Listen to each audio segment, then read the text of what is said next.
การยำแรงเขตสิบปูนแดดงาม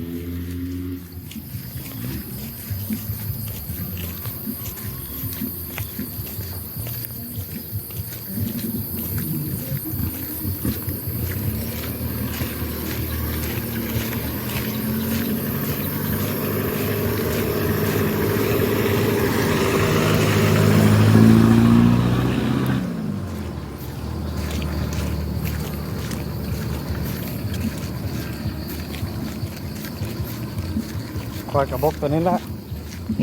เก่าสูงกว่านี้มาคนเดียวบกล้าเลยเนาะเก่าสูงกว่านี้นะคือเราทีบมาเนี่ยคนเล่งกันเลยเขาทีบเล่นเนี่ยเมื่อยเฮ็ดเลยเนาะเดี๋ยวนี้เขาทมมันคือว่าบสูง